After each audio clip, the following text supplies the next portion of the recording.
Second question is also another fair question, is why don't they come legally like we do? And by we, we mean our descendants, our grandparents, our great-grandparents, or folks who came over. There are three parts to answering that question. One is that the process has changed, and it's changed dramatically.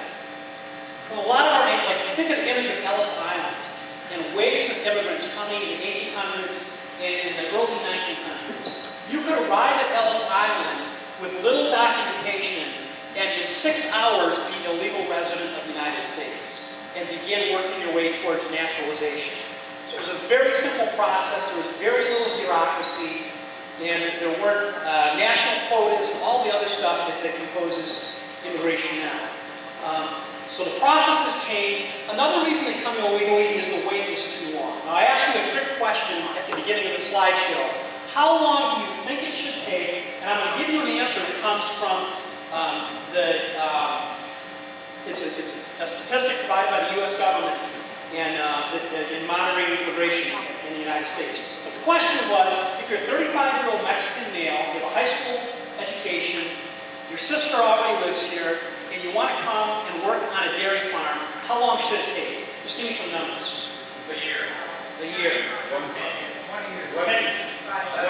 Okay, according to an estimate that was developed by the State Department, right now it's a 131-year wait for a person from Mexico. I think I have a slide. That's going to get up. The slide I'll show you in just a minute. It's a 131-year wait right now for a 35. That's a low-skilled person coming from Mexico.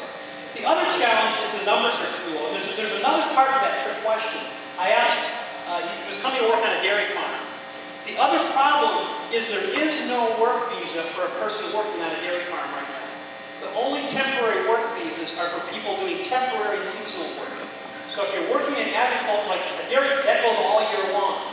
So there is a way for someone to come and just pick vegetables and go back. There isn't a visa for people who want to stay year-round for an industry that needs that. And then the third problem is that the numbers are too low.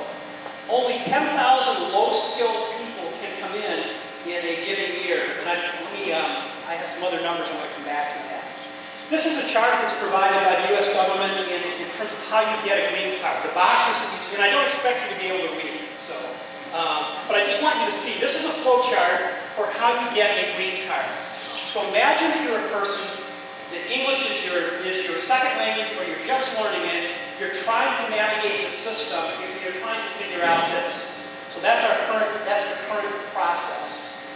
Here's a chart, and this is provided by the Department of State, U.S. Citizenship and Immigration Services on the estimated wait time for a green card. If you're a 40-year-old British PhD in bioengineering, you can get your green card in about 6 months. If you are from China, you're a factory worker, you're 31 years old, within 10 years you may expect to get a green card. You're a 35-year-old computer programmer from the nation of India, 35 years. And then you see the case study that I gave you earlier, the 35-year-old Mexican, 131 years. So the reason people come illegally is it's an incredibly complicated process, it's an incredibly long wait, and the number who are allowed to come legally is incredibly low.